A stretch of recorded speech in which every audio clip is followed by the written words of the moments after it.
Hi, this is Shankar, and this in this video, uh, I'm trying to explain one of the very important principles of Bhrigu Nadi, and which would help in analyzing you also conjunctions of planets and how you see them, especially when there are three planets or more than three planets. One gets confused how to analyze the planets and what they do. So this is a small video where I'm just restricting myself how to analyze conjunctions, and more so when there are three or when there are a large number of planets in one house, let's say three or more. How does it work? The most important thing in Bhrigu Nadi is that the planets are like energy, and they're moving. We have to analyze the planets as if they're moving, which is a fact also. And when they're moving, they move in front. They can come in touch with other planet, and then they go ahead and they meet another planet. Then they go to the second house next to it. They take the energy from that, and then so on and so forth. So I will not get into the whole scheme of things, but this let's say there are three to four planets in a particular house. Now, whichever house they are there as per the Kalpurush, that becomes extremely important. Second is important thing is, suppose there are three planets. The planet, let's say there is a moon, a Mercury, and Sun together. I mean, in one house, and let us say it's in the Mithun Rashi. So what is important is the lowest degree, let's say, is of moon, say 1 degree, Mercury is of 4 degrees, and Sun is of 11 degrees.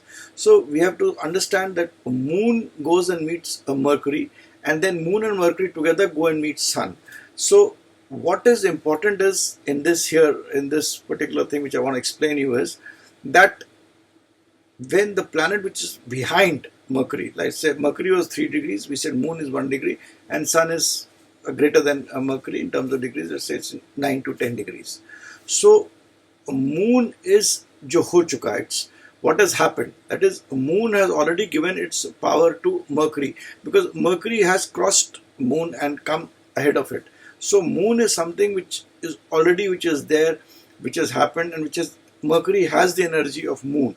So Mercury having the energy of moon in very simplistic way, we are taking Mithun Rashi. It's that the person is emotional, the person has a wavering mind, the person has got motherly instinct, the person thinks a lot, etc., etc. In terms of this, the moon has already, and in terms of live things, moon is about mother, moon is about comforts. So those things are there with Mercury. It has already happened. Now moon and Mercury together, they go, and the energy of Mercury which gets into moon, then energy of moon gets into Mercury, and then Mercury meets Sun. Sun is like, it is the, in Kalpurush, it is the lord of fifth house. It is about advisory, it is about government, it's about ego. On the other hand, it's about getting yourself in the center of things. So then it goes and meets Sun. So this is how you to analyze planets when there are a large number of planets. Now suppose there are five planets in a particular horoscope. Then you have to see, assuming you have to analyze service conditions. So it is Saturn which is very important. Now let us say there are five planets, and Saturn is of 3 degree. You have ahead of it is Mars, which is of 5 degrees. Behind that you have Sun, which is of let's say 1 degree. So 1 degree is Sun, 3 degrees is Saturn, and 5 degrees is Mars. So here Saturn is clubbed between Mars and Sun. Both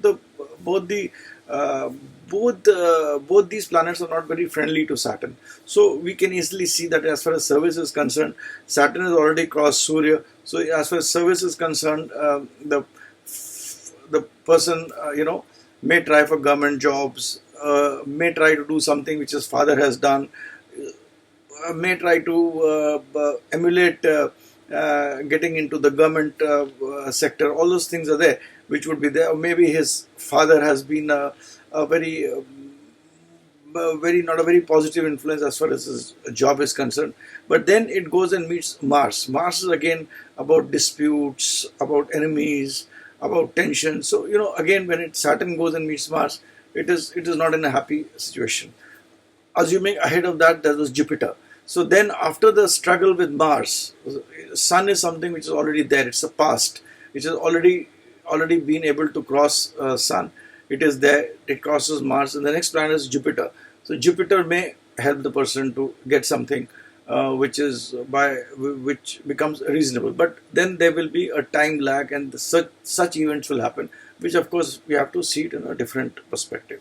So that is how you have to analyze the conjunction of various planets. You have to see them as moving planets. The planets behind in degrees are the planets which they've already crossed, which is already there. When you're analyzing, it is already there. The planet ahead of it shows you the troubles. So if you are classed between enemies in terms of degrees, it is going to be a problem. If you are classed between friends, it is great. Like if suppose there was Saturn, which has Venus and Mercury on both the sides, great. It will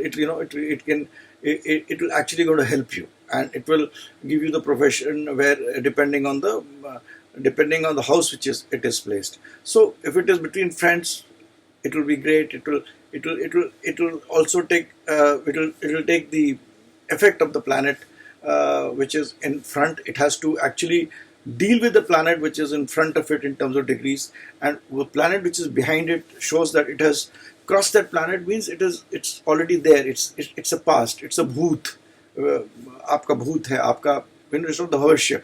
Bhoot mein you are, with that energy you are going and meeting the planet which is in front of it. So that is how you have to analyze. Of course, very important thing one has to see is the lordship of the house. That if the depositor, the lord of that particular, suppose all the planets are getting conjunct in, let's say 3-4 planets or whatever, they are in Cancer, and the lord is Moon.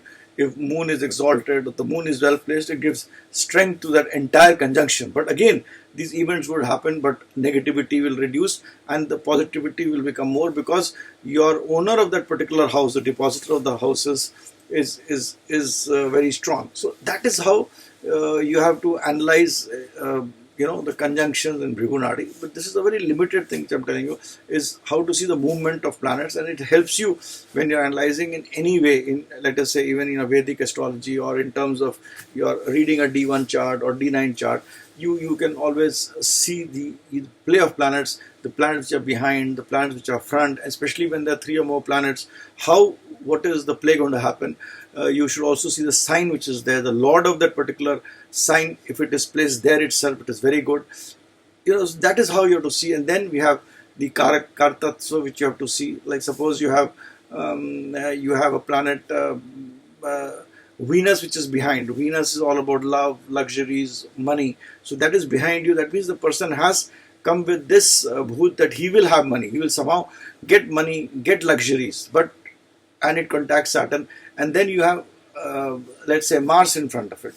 Then it will say that despite having all the money in the profession, he will have disputes, or he will enter into disputes. So that is how you have to see things with it, and analyze conjunctions with respect to the planets which are behind, the planets behind in terms of degrees, planets which are ahead in terms of degrees. See the depositor, how well is the depositor placed, and then you analyze a conjunction in a particular sign and a house. Also, when I've seen, when there are a large number of more than four planets in a particular house, I've always seen that particular house which it represents will have a kind of instability. There will be lots of ups and downs. There is a quotient, instability quotient, which always comes in. Now, how that instability will happen, whether instability will lead to stability, whether it will be positive, this you have to see in terms of the planets which are there, and then you have to also modify it by going a little more deeper, by looking at which nakshatra they are in, the lordship of the nakshatra, how they are having the play, and then you analyze it. It would be excellent. So this is how you have to analyze conjunction, especially when there are 3 or more planets which are conjunct in a particular house. It always becomes a challenge, and try this method. I don't know whether I've been able to explain it or not. If you have any doubts, you can write to me at connectingminds@gmail.com. I'll be happy to reply. Thanks, and bye for now.